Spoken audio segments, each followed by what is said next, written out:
Good morning students. आज हम कक्षा 12वीं में हिंदी में पढ़ेंगे बच्चों आरोह भाग 2। आरोह भाग 2 का पाठ 14 फणीश्वर नाथ रेणु द्वारा रचित पहलवान की ढोलक।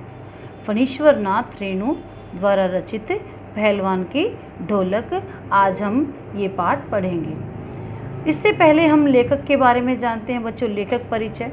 अब लेखक परिचय क्या है कि जो फणीश्वर नाथ रेणु जी हैं उनका जन्म हुआ 4 मार्च सन 1921 में। 4 मार्च सन 1921 में औराही हिंगना जिला पूर्णिया, अब अररिया बिहार में है ये। इनकी प्रमुख रचनाएं रही हैं मैला अंचल, परती परी कथा, दीर्घ तपा, जुलूस, कितने चौराहे उपन्यास हैं, ठुमरी, अग्निखोर, आदिम रात्रि की महक, एक श्रावणी दोपहर की धूप, कहानी संग्रह हैं ऋण जल, धन जल, वन तुलसी की गंध, शुद्ध अश्रुत, पूर्व। और इनके संस्मरण हैं नेपाली क्रांति कथा और रिपोर्टाज हैं तथा रेणु रचनावली 5 खंडों में इनका समग्र एक रिपोर्टाज है। इनका निधन हुआ 11 अप्रैल 1977 पटना में। अब कुछ ऐसे ही चरित्र होते हैं जो प्राण प्रतिष्ठा पाते ही अपने सृजनहार में बंधे बंधाए नियम कानून, नीति और फॉर्मूले को तोड़कर बाहर निकल आते हैं और अपने जीवन को अपने मन के मुताबिक गढ़ने लगते हैं। उनमें से एक हैं फणीश्वर नाथ रेणु जी। हिंदी साहित्य में आंचलिक उपन्यासकार के रूप में प्रतिष्ठित कथाकार फणीश्वर नाथ रेणु का जीवन उतार चढ़ाव एवं संघर्षों से भरा हुआ था। साहित्य के अलावा विभिन्न राजनीतिक एवं सामाजिक आंदोलनों में भी उन्होंने सक्रिय भागीदारी की। उनकी यह भागीदारी एक ओर देश के निर्माण में सक्रिय रही तो दूसरी ओर रचनात्मक साहित्य को नया तेवर देने में सहायक रही। अब सन 1954 में उनका बहुचर्चित जो आंचलिक उपन्यास मैला अंचल प्रकाशित हुआ, जिससे हिंदी उपन्यास को एक नई दिशा दी गई। हिंदी जगत में आंचलिक उपन्यासों पर विमर्श मैला अंचल से ही प्रारंभ हुआ। आंचलिकता की अवधारणा ने कथा साहित्य के गांव की भाषा और संस्कृति, वहां के लोगों के लोक जीवन को केंद्र में ला खड़ा किया है। लोकगीत, लोकोक्ति, लोक संस्कृति, लोक भाषाएं, लोक नायक की इस अवधारणा ने भारी भरकम चीज़ एवं नायक की जगह अंचल को ही नायक बना डाला है। उनकी रचनाओं में अंचल कच्चे और अनगढ़ रूप में ही आता है। इसीलिए उनका यह अंचल एक तरफ शस्य श्यामलम है तो दूसरी तरफ धूल भरा और मैला भी है। स्वतंत्रोत्तर भारत में जब सारा विकास शहर केंद्रित होता जा रहा था, यानी कि सारा विकास शहरों का ही होता जा रहा था, ऐसे में रेणु ने अपनी रचनाओं से अंचल की समस्याओं की ओर भी लोगों का ध्यान खींचा है। उनकी रचनाएं इस अवधारणा को भी पुष्ट करती हैं कि भाषा की सार्थकता बोली के साहचर्य में ही है। अब फणीश्वर नाथ रेणु की प्रतिनिधि कहानियों में पहलवान की ढोलक भी शामिल है। अब यह कहानी क्या कहती है? यह कहानी कथाकार रेणु की समस्त विशेषताओं को एक साथ अभिव्यक्त करती है। रेणु की लेखनी में अपने गांव, अंचल एवं संस्कृति को सजीव करने की अद्भुत क्षमता है। ऐसा लगता है मानो हर एक पात्र वास्तविक जीवन ही जी रहा हो। हाँ, जब हम ये कहानी पढ़ेंगे तो हमें ऐसा लगेगा जैसे हर एक पात्र वास्तविक जीवन जी रहा हो। पात्रों एवं परिवेश का इतना सच्चा चित्रण अत्यंत दुर्लभ है, वाकई दुर्लभ है। जो हम पढ़ेंगे तो आप देखना कि इसमें एक एक जो पात्र है, उनका जो चरित्र है, चित्रण है, ऐसा लगेगा जैसे वो वास्तविक जीवन ही आपके सामने जी रहा हो, और इतना सच्चा चरित्र करना बहुत ही दुर्लभ है। रेणु वैसे गिने चुने कथाकारों में से हैं जिन्होंने गद्य में भी संगीत पैदा कर दिया है। अन्यथा ढोलक की उठती गिरती आवाज़ और पहलवान के क्रियाकलापों का ऐसा सामंजस्य दुर्लभ है। इन विशेषताओं के साथ रेणु की यह कहानी व्यवस्था के बदलने के साथ लोक कला और इसके कलाकार के अप्रासंगिक हो जाने की कहानी है। हाँ, अब इसमें क्या बताया है बच्चों, देखिए, राजा साहब की जगह नए राजकुमार का आकर जम जाना। एक राजा थे वहाँ के, और उन राजा साहब की जगह एक नए राजकुमार का आकर जम जाना, और सिर्फ व्यक्तिगत सत्ता परिवर्तन नहीं है बल्कि ज़मीनी पुरानी व्यवस्था की पूरी तरह से उलट जाने और उस पर सभ्यता के नाम पर एकदम नई व्यवस्था के आरोपित हो जाने का प्रतीक है। यह भारत पर इंडिया के छा जाने की समस्या है। जो लुट्टन पहलवान को लोक कलाकार के आसन से उठाकर पेट पलने के लिए या पेट भरने के लिए हाय तौबा करने वाली निरीता की भूमि पर पटक देती है। ऐसी स्थिति में गांव की गरीबी पहलवानी जैसे शौक को क्या पालती। हाँ, जब किसी के पास खाने के लिए कुछ न बचा हो, यानी कि एक ऐसी महामारी उस समय फैली हुई थी, जैसे आज के समय हम देख रहे हैं एक महामारी फैली हुई है, उस समय में भी ऐसी ही कोई महामारी का जिक्र किया गया है। ऐसी महामारी फैली हुई थी जिससे लोग दिनों दिन मर रहे थे। लोगों के पास खाने के लिए कुछ नहीं बचा था, और जिस समय लोगों के पास खाने के लिए, पीने के लिए, रहने के लिए तो जगह है, लेकिन उनके पास पेट भरने के लिए कोई सामान नहीं है और कोई कार्य करने के लिए उनके पास कार्य नहीं है।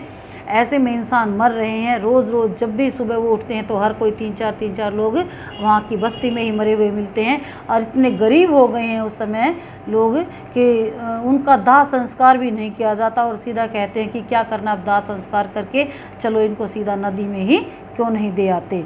तो इस तरह से जब ऐसा समय हो तो लोग पहलवानी की सोच भी कैसे सकते हैं, किस तरह या क्या खाकर वो पहलवानी करेंगे, क्या करेंगे फिर ऐसी पहलवानी का।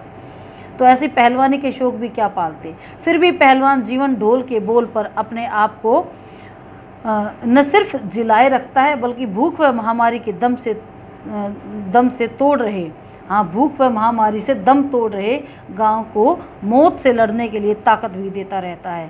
कहानी के अंत में भूख महामारी की शक्ल में आए मौत के षड्यंत्र जब अजय लुट्टन की भरी पूरी पहलवानी को फटे ढोल की पोल में बदल देती हैं, अर्थात जब जो लुट्टन पहलवान का इसमें जो जिक्र किया गया है, जब लुट्टन पहलवान भी इस संसार को छोड़ देता है, तो ये जो करुणा या त्रासदी में लुट्टन हमारे सामने कई सवाल छोड़ जाते हैं।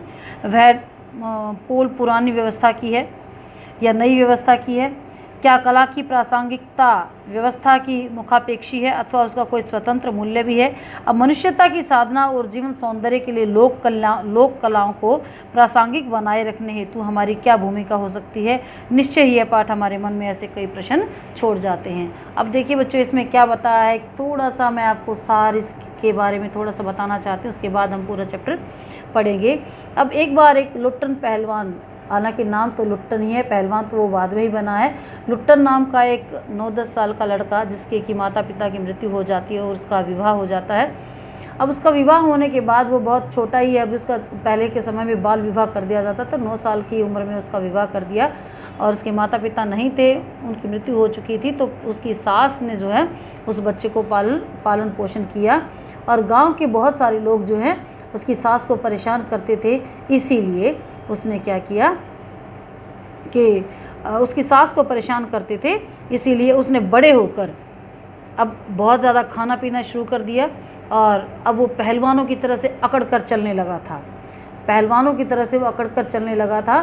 क्योंकि वो जब खाता पीता और बहुत ज़्यादा कसरत करता, अभ्यास करता, तो उसका शरीर जो बहुत ही पहलवानों की तरह से हो गया था। अब वो किसी से डरता नहीं था, भले ही चाहे कोई कितना ही ताकतवर या शक्तिशाली क्यों ना हो, अब बल्कि गांव वाले उल्टा उससे ही डरने लगे थे, क्योंकि उसका जो शरीर है वो बहुत पहलवानों की तरह हो गया था।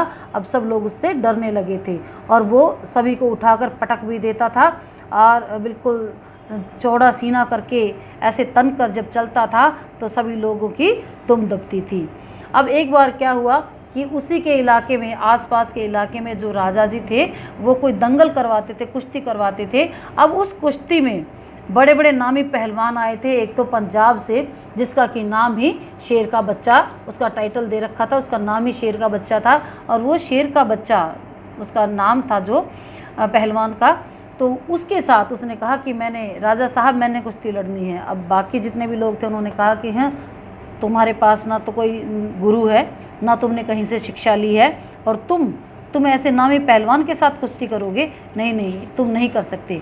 लेकिन ये नहीं माना, और लुट्टन पहलवान ने उसके साथ कुश्ती की। कुश्ती करते ही अब एक पहली ही पकड़ में जो प्रतिद्वंदी था, उसने उसकी पकड़ को समझ लिया था और सोच लिया था कि हाँ, ये कोई छोटा मोटा नहीं है। तो उसने पहली ही पकड़ में ये महसूस कर लिया था कि ये तुम्हें हरा भी सकता है, और ऐसा ही हुआ। अब जो है जिस समय सारी जनता ये कह रही थी कि हाँ अब मर जाएगा ये लुट्टन पहलवान, अब तुझे क्या पता, तू तो बस घर का ही पहलवान है, गांव का ही पहलवान है, तू इतने बड़े बड़े पहलवानों से पंगे मत ले।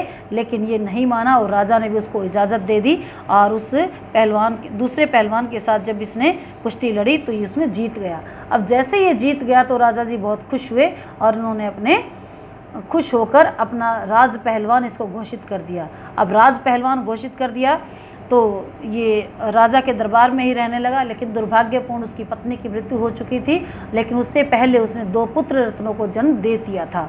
अब 2 पुत्र तो इसके हो गए थे, लेकिन इसकी जो पत्नी थी उसकी मृत्यु हो गई थी। अब वो अपने पुत्रों को लेकर राज दरबार में ही रहने लगा और उनको भी अपने दाव पेंच ही सिखाने लगा। माना कि लुट्टन पहलवान का कोई गुरु नहीं था, लेकिन इसने जो ढोलक बजता है, अब दंगल में जो ढोलक बजा उस ढोलक की आवाज़ को ही अपना गुरु मान लिया, अर्थात उसी से प्रेरणा ली। उठा पटक दे, चटक चिड़धा, इस तरह से जो ढोलक की जो आवाज़ आ रही थी उसी से ये प्रेरणा लेता रहा कि शायद ये ढोलक कह रहा है कि इसको उठाकर पटक दे, दांव बदल दे, दांव काट, पेंच काट, इस तरह से। अब इसने अपने मन में ही ढोलक की आवाज़ से वो प्रेरणा ली और उसी तरह से ये दांव मारता रहा और ये जीत गया था। तो ढोलक को ही इसने अपना गुरु मान लिया था। अब ये जो है ढोलक बजाता सुबह शाम और अपने बच्चों को भी यही प्रेरणा देता कि ढोलक की आवाज़ को पकड़ना सीखो, इससे तुम प्रेरणा लेना सीखो। अब सारे दांव पेच अपने बच्चों को सिखाता और राजा जी जो वहाँ के बूढ़े हो चुके थे, अब राजा जी जो बूढ़े हो चुके थे तो कुछ दिनों बाद उनका भी देहांत हो गया और अब जो राजा का लड़का था वो इंग्लैंड से आया और उसने अपना राजकाज संभाल लिया। अब उसने जितना भी लेखा जोखा देखा तो उन्होंने देखा कि जो लुट्टन पहलवान है वो और उसके जो 2 बेटे हैं वो उनका खर्च हम बेवजह ही उठा रहे हैं, इसका हमें कोई फ़ायदा नहीं है। तो उन्होंने अब क्या कहा कि अब पहलवानी और कुश्ती के शौक़ को छोड़कर अब उसने घोड़ों की रेस को वो स्थान दे दिया। अब घोड़ों की रेस को वो स्थान दे दिया तो पहलवान का अब राज दरबार में कोई काम नहीं रह गया था। इसीलिए उन्होंने पहलवान से कहा कि अब तुम जो है यहाँ से जा सकते हो, अब तुम्हारे लिए यहाँ पर कोई स्थान नहीं है। अब पहलवान बेचारा क्या करता, ऐसे में उसको छोड़कर अपने गांव लौटना पड़ा। अब गांव लौटकर वो क्या करता, क्योंकि उसके पास एक पहलवानी के सिवाय कोई और कुछ गुर नहीं था, कुछ और उसको नहीं आता था। अब उसने अपने दोनों बच्चों को वहीं पर अपनी झोपड़पट्टी बनाई और अपने दोनों बच्चों को उसने पहलवानी सिखानी शुरू की और एक छोटा सा स्कूल गांव के बाहर ही उन्होंने खोल लिया पहलवानी सिखाने का और गांव के जितने भी बच्चे थे उन सबको बुलाकर वो पहलवानी सिखाने लगा। अब पहले तो धीरे धीरे कुछ एक बच्चे आते रहे, फिर उसके काफ़ी सारे बच्चे इकट्ठे हो गए और इस तरह से गाँव वाले जो उसको खाने पीने के लिए कुछ सामान देते और वो गांव के बच्चों को पहलवानी सिखाने लगा था। अब धीरे धीरे क्या हुआ कि विधि को कुछ और ही मंजूर था। अब क्या होता है कि एक महामारी ऐसी फैल जाती है कि जिससे चारों तरफ हाहाकार मच जाता है, लोग मरने लगते हैं। अब उल्टियाँ होने लगती हैं लोगों को और जो है कराहने लगते हैं और हर रोज़ जब देखते हैं सुबह उठकर तो हर घर में एक दो इंसान कहीं ना कहीं ऐसे मरे हुए मिलने लगी थी। अब ये क्या हो रहा है, चारों तरफ ये मातम कैसा छा रहा है, इनके ना कुछ खाने पीने के पास, अब चारों तरफ सूखा पड़ रहा है, महामारी है, लोगों के पास खाने पीने के लिए कुछ नहीं है, काम करने के लिए नहीं है, तो ऐसे कितने दिन तक चलता। ऐसे ही ये महामारी चलती रही और महामारी ने एक बहुत भयंकर रूप धारण किया और लोगों को अपनी मौत का जो ग्रास बनना शुरू हो गए और इस तरह से दिन बहुत ही बुरे गुजरने लगे। गांव में से जो बच्चे पहलवानी सीखने के लिए जाते थे, अब उन्होंने वो स्कूल भी जो धीरे धीरे खाली कर दिया था, क्योंकि जब ऐसे समय में लोगों के पास खाने पीने के लिए कुछ नहीं था तो वो क्या खाकर वो पहलवानी करते और क्या खाकर वो पहलवानी सीखते। तो इस तरह से इसका स्कूल खाली हो गया। अब लास्ट में सिर्फ बचते हैं 2 ही बच्चे, इसके और एक ही लुट्टन पहलवान। अब रोज़ रोज़ गांव से लोग मरते रहते हैं, तो अब ये क्या करता है, लुट्टन पहलवान शाम को अपनी ढोलक बजाता है और लोगों को कहता है कि तुमने मरना नहीं है, तुमने हिम्मत रखनी है। और सच में अब सबको पता था कि ढोलक में कोई ऐसी महाशक्ति नहीं है या ढोलक में कोई ऐसी रोगों को ठीक करने की दवा नहीं है ये, लेकिन फिर भी लोग पहलवान की ढोलक को सुनकर थोड़ा प्रेरित होते और थोड़ा उनमें हिम्मत आ जाती, उनका आत्मविश्वास बढ़ जाता और वो हालांकि मरते तो सही लेकिन मौत से वो घबराते नहीं थे। अब अंततः इसको भी पता चल गया था कि ये सबके साथ ही होने वाला है, लेकिन फिर भी इसने अपनी उम्मीद को नहीं छोड़ा और रोज़ रात को बैठ जाता ढोलक बजाने के लिए और सुबह तक ढोलक बजाता रहता। और एक बार क्या हुआ कि वो जो महामारी फैली हुई थी वो इसके घर में भी प्रवेश कर गई। और इसने तो पहले ही कह रखा था कि जब मैं मरूं तो मुझे जो है उल्टा लेटाया जाए, मुझे उल्टा लेटाया जाए, क्योंकि इस तरह से जो मैं हार नहीं मानने वाला हूँ। अगर मैं सीधा हो गया तो मैं हार जाऊँगा। अब क्या हुआ कि इसके जो दोनों बच्चे थे, अब रात में उल्टियाँ कर कर के इतनी महामारी के कारण दोनों बच्चे सुबह तक वो भी सर्व सिधार चुके थे। अब पहलवान को सबसे ज़्यादा दुख उस दिन हुआ कि अब मैं क्या करूं, मेरी तो दोनों आँखों की जो रोशनी थी वो भी मेरी चली गई, अर्थात मेरे दोनों पुत्र भी चले गए हैं, अब मुझे क्या करना चाहिए। तो इसने ये रोया नहीं और बहुत आत्मविश्वास इसने रखा, और जैसे इसका सब कुछ लुट जाने के बाद भी सब कुछ इसके पास, इस तरह का ये दिखावा करता हुआ और मन से कमज़ोर न पड़कर अपने दोनों बच्चों को अपने एक बार दंड बैठक लगाता है, अपने पूरे शरीर पर मिट्टी से जैसे मालिश करता है, और फिर अपने दोनों बच्चों को उठाता है दोनों कंधों पर और पहलवान की तरह से अकड़ कर चलता है और दोनों अपने बच्चों को जाकर नदी में प्रवाहित कर देता है। तो बहुत ही करुण कथा यहाँ पर प्रस्तुत की गई है। अब कुछ दिनों बाद, अब जब सब के लिए विधि ने यही मंजूर कर लिया था तो ये कहाँ बचने वाला था। अब एक दिन देखा, इसके 2-4 जो शिष्य अभी जीवित थे उन्होंने आकर एक दिन देखा कि आज रात जो है पहलवान की ढोलक नहीं बजी। अब सुबह 4 बजे तक तो इसकी ढोलक बजती रही, लेकिन फिर अंत में इसकी ढोलक के तार भी टूट गए, अर्थात इसके सांस भी टूट गए थे। अब आकर उन लड़कों ने देखा तो हमारे जो गुरुजी हैं वो उल्टे चित्त पड़े हुए हैं। अब इन्होंने आकर उनको सीधा किया और अपने गुरु को भी इन्होंने ऐसे ही जाकर सीधा लेटाकर और पानी में प्रवाहित कर दिया। तो ऐसे में बच्चों हमें क्या सीखने को मिलता है कि ये सब किस कारण हुआ। अब एक तो महामारी थी, अब महामारी में भी अगर कोई किसी का साथ नहीं देता है तब इस तरह की समस्याएं हमारे सामने आती हैं। अब यहाँ पर जो राजा थे उनका फ़र्ज़ बनता था कि अपनी प्रजा या आसपास के गांव में जितने भी लोग थे उनकी सहायता करता, उनको खाने पीने की व्यवस्था जुटाता। और ये जो लुट्टन पहलवान था, अब इसको भी, अब इसने पूरी उम्र जो है अपने राज दरबार में निकाल दी, और अब उसके जो बेटे थे, अब बेटे ने आकर और सारी व्यवस्था को ही बदल दिया। अब व्यवस्था के बदलने के चक्कर में उसने पहलवान को भी वहाँ से निकाल दिया। तो ये उन्होंने बिल्कुल भी ठीक नहीं किया। तो अंत में महामारी के चलते सब समाप्त हो जाता है और एक लोक कलाकार जो व्यवस्था के बद इंतजाम के कारण काल का ग्रास बन जाता है। तो बच्चों, हमने आज इसका सार पढ़ा है, कल हम ये चैप्टर पूरे अच्छे तरीके से पढ़ेंगे। Thank you.